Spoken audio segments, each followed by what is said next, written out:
Non è stato facile superare i ragazzini del Monreale allenati dall'ex biancazzurro Giovanni Oddo. Ad un primo tempo ricco di occasioni da rete da parte agragantina, si è contrapposto un secondo tempo noioso senza particolare verve da parte sempre biancazzurre, che ha messo in evidenza la buona reazione monrealese, sospinta dall'esperienza dei vari Lepre, Esposito e Lococo, e dalla spregiudicatezza dei giovani Rama, Zammitti, Lamattina e Ricciardi, tutti del Monreale. Ma veniamo al primo tempo con l'Acregas che al terzo costruisce con il veloce biondo un'azione pregevole che si conclude con un assist per la corrente Campino, il cui tiro finale di testa va a cozzare contro la traversa. Azione molto bella che meritava migliore fortuna.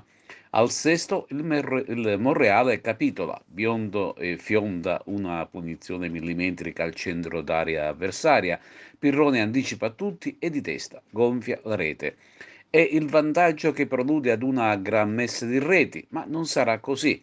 Alla mezz'ora lo sgusciante Taormina si incunia tra le maglie della difesa palermitana, ma viene affrontato con decisione da un avversario e cade in aria.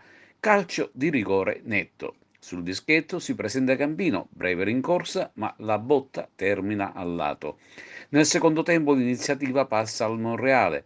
L'Acragas si difende bene e viene avanti in contropiede. Non succederà nulla di particolare e l'Acragas incassa 3 punti preziosi per la propria classifica che conservano intatte le distanze dal Dattilo e dal Canicattì, entrambe vittoriose anche in questa seconda di ritorno.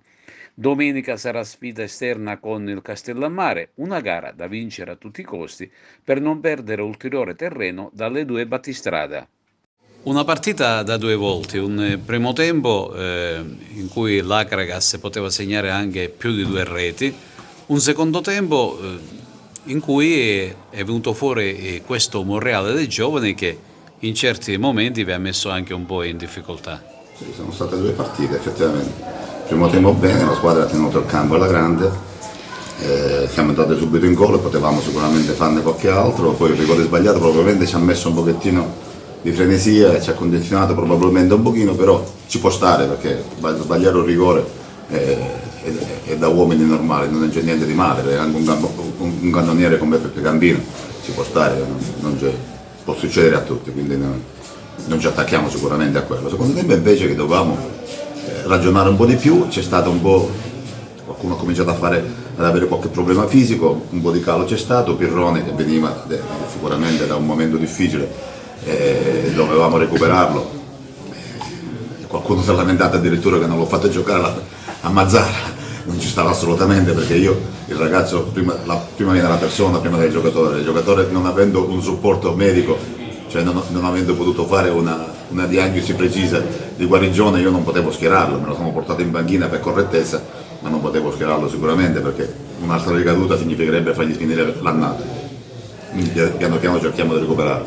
Gli abbiamo fatto fare ancora un quarto d'ora, 20 minuti al secondo tempo per far sì di mettere qualcosa nelle gambe, però la squadra ha cominciato a subire un attimino, ci siamo allungati, difesa e attacco, effettivamente ci siamo allungati un pochettino, probabilmente la squadra ha cominciato ad avere un po' di nervosismo, non lo so se è giustificabile o meno, però ci può stare anche questo, qualche ragazzino ha subito anche qualche attacco anche dall'esterno, in quanto stai vincendo, sei in casa, bisognerebbe essere anche un pochettino più accondiscendenti nei confronti di un gruppo che bene o male è sempre lì e se la gioca sempre.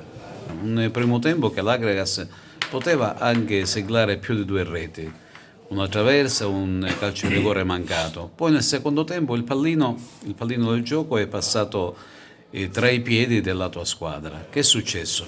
No, è chiaro che noi, a parte non avevamo, non vuole essere una scusa, ma è la nostra prerogativa riuscire a giocare con i giovani, avevamo 4 giovani in mezzo al campo e quindi qualcuno che faceva l'esordio, però è evidente, dopo quella partita di domenica che è stata per noi disastrosa, perdere in casa 5-0 ci ha fatto perdere le nostre convinzioni, ci ha fatto perdere quelli che era la certezza di una squadra col cuore,